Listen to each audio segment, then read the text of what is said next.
مختلف صورتیں پڑھی گئی ہیں، جیسے سورہ توبہ ہے اور اسی طرح سورہ یونس ہے۔ سورہ توبہ کے مضمون کو اللہ تعالیٰ نے ایک انوکھے اور نرالے انداز میں پیش کیا ہے۔ سورہ توبہ ایک ایسی صورت ہے قرآن شریف میں جس میں شروع میں بسم اللہ الرحمن الرحیم نہیں ہے، جس کے اندر اللہ تعالیٰ نے اپنی ناراضگی کا اظہار کیا ہے، اور جو جھوٹے تھے منافقین ہیں جنہوں نے اللہ کے راستے میں نکلنے سے انکار کیا، اور اسی طرح دین کے تقاضوں پر اور جہاد جیسے فریضے میں پیچھے رہے اور خود پیچھے رہے اور مسلمانوں کو بہکایا۔ اس لیے اللہ تعالیٰ کی طرف سے کئی ناراضگیاں اس صورت کے اندر ہیں، جس کی بنیاد پر اس کے شروع میں بسم اللہ الرحمن الرحیم نہیں پڑھی گئی اور نازل بھی نہیں ہوئی، چونکہ ہر سورہ کے شروع میں بسم اللہ الرحمن الرحیم ہے، تو اس لیے یہ سورہ کئی اعتبار سے اہمیت کا حامل ہے۔ من جملہ یہ ہے کہ یہ وہ صورت ہے جس میں اللہ تعالیٰ نے کئی جنگوں کا اور کئی غزوات کا ذکر فرمایا ہے۔ ابتدائی طور پر خاص طور پر آپ کو اس کے اندر جو صورت کے اندر ملے گا، اور خود سرکار دو عالم صلی اللہ علیہ وسلم کی ہجرت کا عظیم الشان واقعہ پیش آیا۔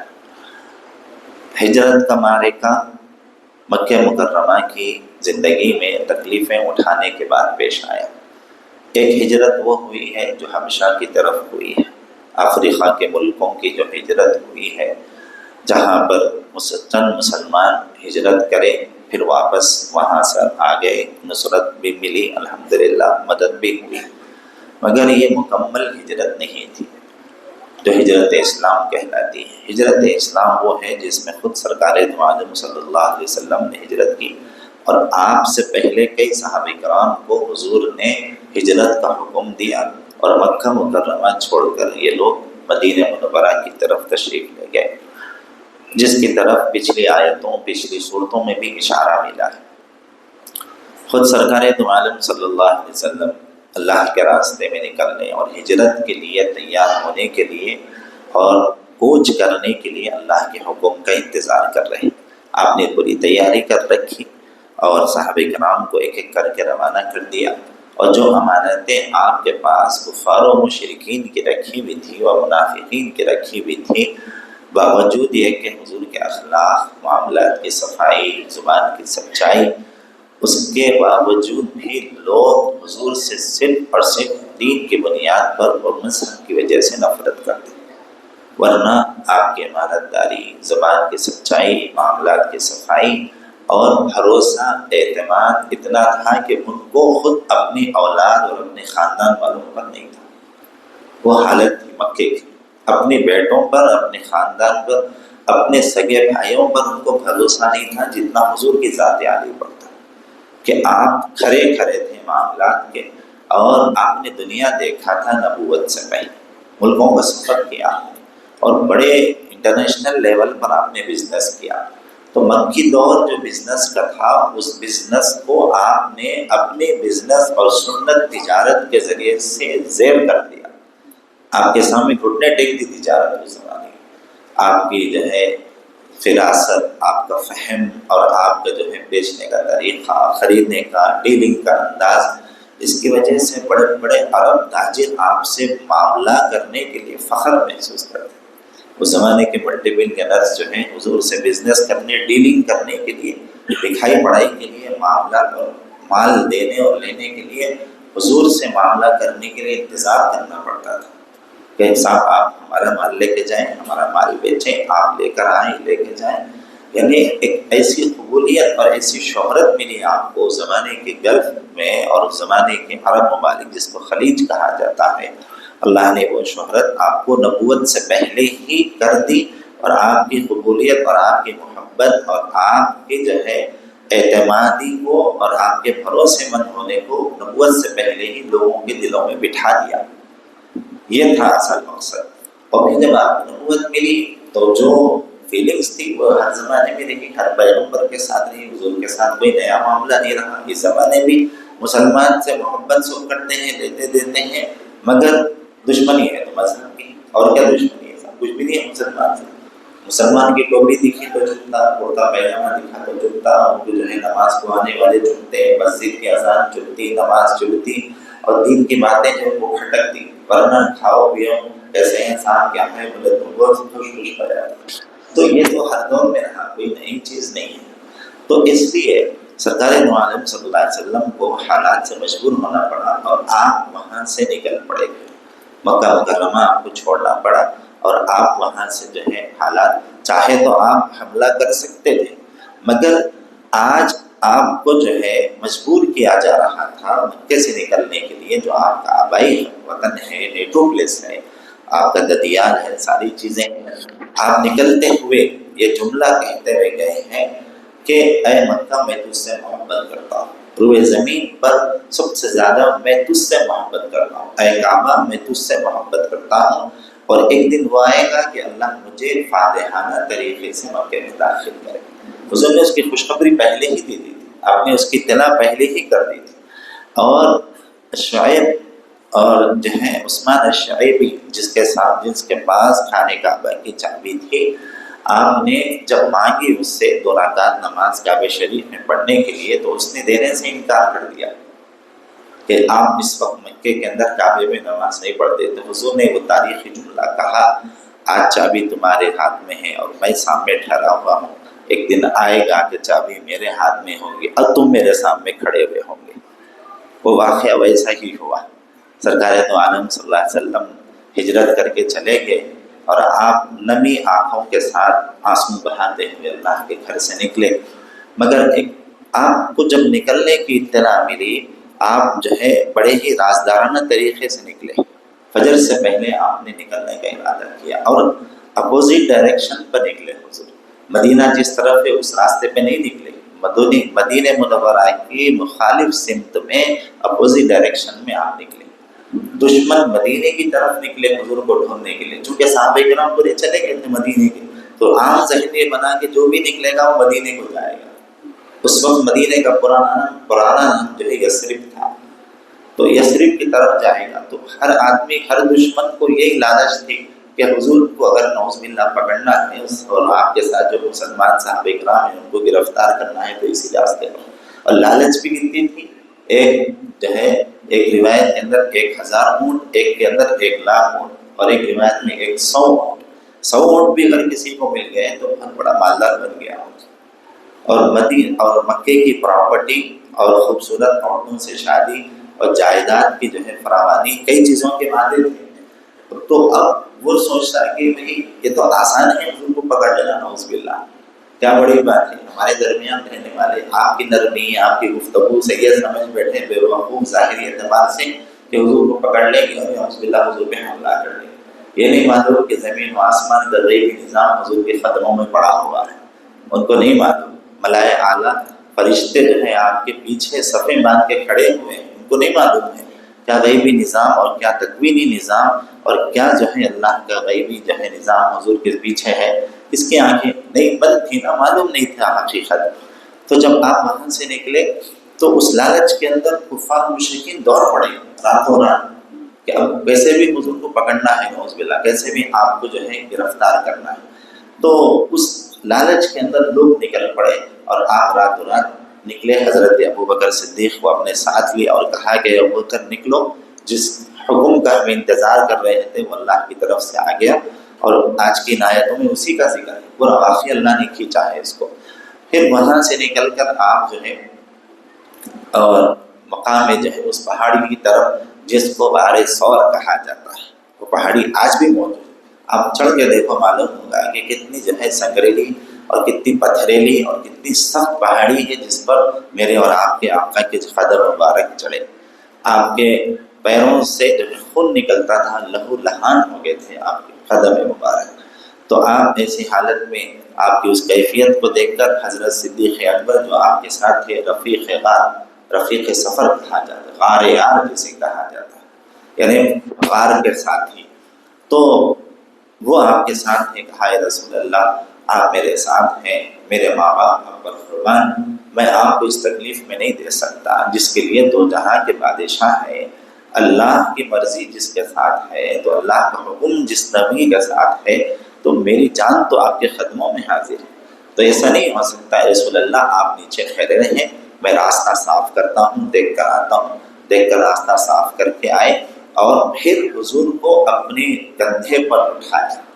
کیا شان تھی صدیق اکبر کی، اور کیا مقام تھا، اور کیا جو ہے ان کی عزت تھی، اور کیا اللہ نے ان کو وہ مقام عطا فرمایا، ہم سوچ بھی نہیں سکتے، خواب و خیال میں بھی نہیں سکتے۔ ایک آدمی کا خود پہاڑ پہ چڑھنا مشکل ہے، کسی کو کندھے پہ اٹھا کے لے کے جانا کتنی بڑی بات ہے،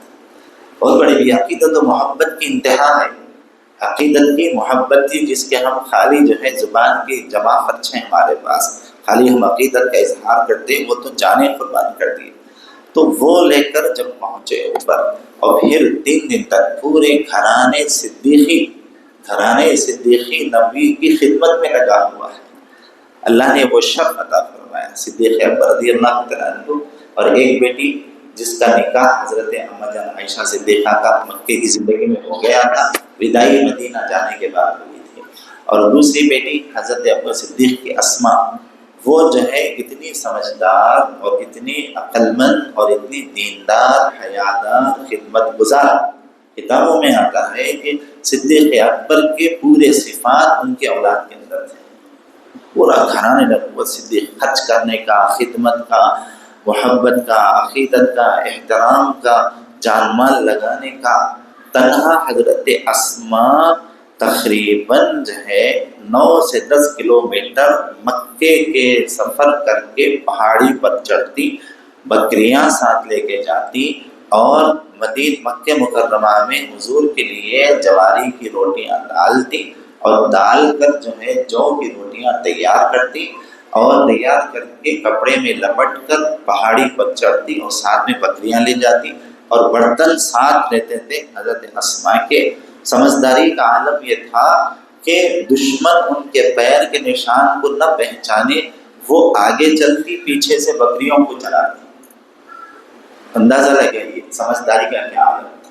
کہ تاکہ ان کے پیر کے نشان بکریوں کے نشانوں کی وجہ سے مٹ جائے۔ سوچ سکتے ہیں ہم لوگ کہ کہیں حضور تک دشمن نہ پہنچ جائے۔ تو حضور کی اتنی حفاظت، اتنی فکر حضور کی، اپنے باپ سے زیادہ نبی کی فکر کی، اپنے باپ سے زیادہ، باپ کون؟ صدیق اکبر رضی اللہ عنہ، ان سے زیادہ نبی کی فکر ان کو تھی کہ کہیں نبی کو بھی تکلیف نہ ہو جائے۔ تو وہ پہنچتی، جہاں کر حضور کی خدمت میں روٹیاں پیش کرتی، اور جو سالن بنا کر لاتی وہ پیش کرتی، اور جب بکریوں کو دودھ اپنے ہاتھ سے دھو کے گرم گرم تازہ دودھ حضور کو اور سرکار اور صدیق اکبر رضی اللہ تعالیٰ عنہ کو پلاتی۔ یہ خدمت کر دی، 3 دن تک یہ کام کری، 3 دن تک جو ہے پوری خدمت کر کے واپس آئی۔ تو اللہ کے نبی صلی اللہ علیہ وسلم نے بڑی دعائیں دی حضرت اسما کو، جو ان کی قسمت بدل گئی، ان کی خدمت میں تھا، اللہ نے وہ مقام دیا۔ پھر جب نکل کے واپس جانے لگے، میں مختصر کر کے بتا رہا ہوں، وہاں سے جب نکل کے واپس جو ہے مدینے کی سمت جانے لگے، تو دشمن تو فکر میں ہی تھے۔ تو راستے میں ایک جو ہے صحابی رسول رضی اللہ عنہ بعد میں مسلمان ہو گئے، اس وقت کفر کی حالت میں تھے، ان کا نام تھا سراقہ ابن مالک۔ انہوں نے جو ہے دیکھا، جس کو ہم تلاش کر رہے ہیں وہ تو ہمارے سامنے ہے۔ پہاڑی سے جب اتر کے مدینے کی طرف جانے لگے، تو سب صدیق اکبر کے ذہن میں تو یہ تھا کہ شاید ہم دشمن تلاش کرنا چھوڑ دیے ہوں گے، اور یہ جو سراقہ ابن مالک تھے وہ دیکھے کہ سب تلاش کرنے والے تھک کے اپنے گھروں میں چلے گئے، اب میری قسمت جاگ گئی کہ حضور سامنے موجود ہیں، صدیق اکبر سامنے موجود ہیں۔ اب ان دونوں کو آسانی کے ساتھ، میرے پاس تیر و تلوار ہے، اور ان دونوں کے پاس کچھ بھی نہیں ہے، تیر و تلوار کچھ نہیں ہے، ان کو آسانی کے ساتھ میں گرفتار کر سکتا ہوں، ان کو اپنے قبضے میں لے سکتا ہوں۔ وہ نیت سے جب حضور کی طرف آگے بڑھے ہیں، تو سرکار دو عالم صلی اللہ علیہ وسلم آگے چل رہے تھے، اور صدیق اکبر آپ کی اٹھنی پر تھے، تو پیچھے سے کسی کے آنے کی آہٹ محسوس ہوئی، تو صدیق اکبر گھبرا کے کہے رسول اللہ شاید کوئی پیچھے سے آ رہا ہے ہم کو پکڑنے کے لیے۔ تو حضور نے فرمایا کہ ابو بکر ابھی تو غار میں نے کہا کہ ڈرنے کی ضرورت نہیں ہے، اللہ ہمارے ساتھ ہے، تم گھبرانے کی ضرورت نہیں، پریشان نہ ہو۔ حضور اپنا چہرے انور ایسے پلٹا کے خالی دیکھنا تھا کہ سراقہ ابن مالک اپنی اونٹنی سے، اپنے گھوڑے سے اچھل کے نیچے گر گئے، اور اونٹ، اور اس ایک روایت کے اندر یہ ہے کہ ان کے جو گھوڑے تھے، گھوڑے جو ہے گھٹنے تک ریت کے اندر دھس گئے، خالی حضور کی جھلک دے۔ اور وہ پیچھے کون ہے؟ سراقہ ابن مالک کے گھوڑے کی لگام کو پکڑ کے جکڑے ہوئے جبرائیل امین ہے۔ آپ حیرت کریں گے تو صدیق اکبر یوں سمجھ رہے ہیں، اور سراقہ ابن مالک یہ سمجھ رہا ہے کہ سراقہ ابن مالک کہ حضور مجھے دیکھ کے ڈر گئے یا مسکرا دیے۔ دراصل اللہ کے نبی صلی اللہ علیہ وسلم جبرائیل امین کو دیکھ کے مسکرائے، دیکھ کے جیسے مسکرائے تو وہ گھوڑے سے جو ہے نیچے گرے۔ پھر تھوڑی دیر کے بعد جو ہے کہا سراقہ ابن مالک نے کہ رسول اللہ غلطی ہو گئی ہے، میں جو ہے آپ کو جو ہے نہیں پکڑوں گا، آپ مجھے معاف فرما دیں۔ حضور نے کہا ٹھیک ہے جاؤ معاف کر دیں۔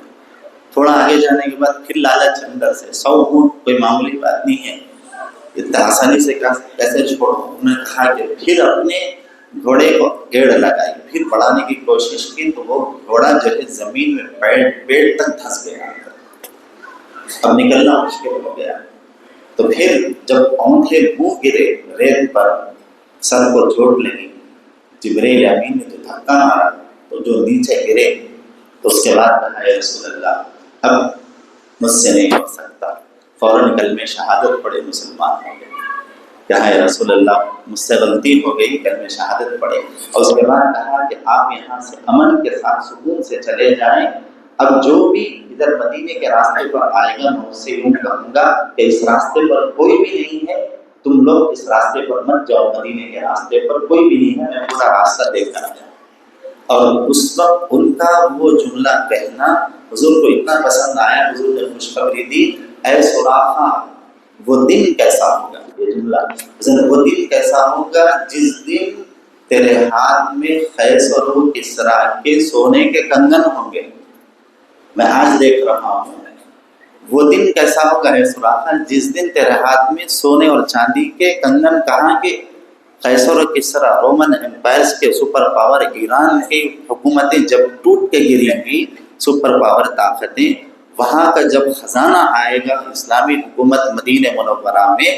تو تیرے حصے میں وہ مال آئے گا، میں دیکھ رہا ہوں۔ تو وہ جملہ ان کے دل کو ایسا لگا حضور کا، اور یہ واقعہ سچا ہوا حضرت عمر رضی اللہ تعالیٰ عنہ کی خلافت کے زمانے میں، جب قیصر اور کسریٰ جو ہیں بڑے بڑے رومن امپائرز اس زمانے کی جو ہے پر طاقتیں ختم ہوئی، تو جب مال غنیمت آیا وہاں سے، اور سونے چاندی کے ڈھیر جو ہے تھیلوں کے اندر بھر بھر کے آئے، کوئی ویلیو نہیں تھی، مدینے میں ایسا پڑے ہوئے تھے نیچے، جن ملکوں کو صحابہ اکرام نے فتح کیا۔ تو جب لیسٹ نکلی، سارا مال تلاش کرتے کرتے کرتے حضرت عمر رضی اللہ تعالیٰ عنہ کے ذہن میں وہ حدیث تھی حضور کی، حضور نے کہا، تو اس وقت جب مال تقسیم ہو رہا تھا تو سراقہ ابن مالک بھی ٹھہرے ہوئے تھے۔ کس کے زمانے میں؟ حضرت عمر رضی اللہ تعالیٰ عنہ کی خلافت کے زمانے میں مال جب تقسیم ہو رہا تھا مجاہدین اور فائٹرز کے درمیان میں، تو اس وقت جو ہے ٹھہرے ہوئے تھے۔ تو آپ نے کہا کہ اور کہاں ہے خزانہ، اور کہاں ہے مال ایران کا، اور جو ہے اس زمانے کے جو ہے ایران کا اور بڑے بڑے ملکوں کا، افریقہ کا مال کہاں ہے؟ تو جب تلاش کیا آپ نے کہا کہ اور کچھ کمی ہے، ڈھونڈو ڈھونڈو، ڈھونڈتے ڈھونڈتے آخر میں ایک اور جگہ تلاش کرنے پر وہ بادشاہ کے سونے کے کنگن جو بادشاہ پہنتا تھا وہ تقسیم کرتے کرتے آخر میں سراقہ کے حصے میں آئے۔ تو اللہ حضرت عمر رضی اللہ تعالیٰ عنہ کی آنکھوں سے آنسو جاری ہو گئے، اور سراقہ ابن مالک رضی اللہ تعالیٰ عنہ بھی رو پڑے اس وقت کہ میں آج جو مجھے عزت ملی ہے، اگر مجھے اس زمانے میں ہزاروں اونٹ بھی مل جاتے تو وہ عزت نہیں تھی جو حضور کی زبان مبارک سے نکلا ہوا جملہ، اللہ نے وہ عزت و شرف مجھے عطا فرمایا۔ بہرحال اسی واقعے کو اللہ نے تفصیل سے بیان کیا اس آیت میں، ان صورتوں کے اندر، سورۃ توبہ کے اندر۔ بہرحال اور بھی واقعہ ہے، اللہ تعالی ہم تمام کو جو ہے ان واقعات سے نصیحت حاصل کرنے کی توفیق عطا فرمائے۔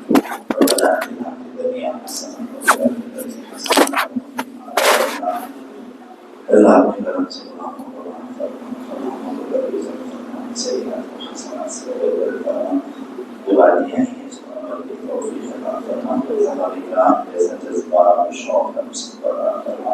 نبی سے سچی محبت عقیدت عطا فرما،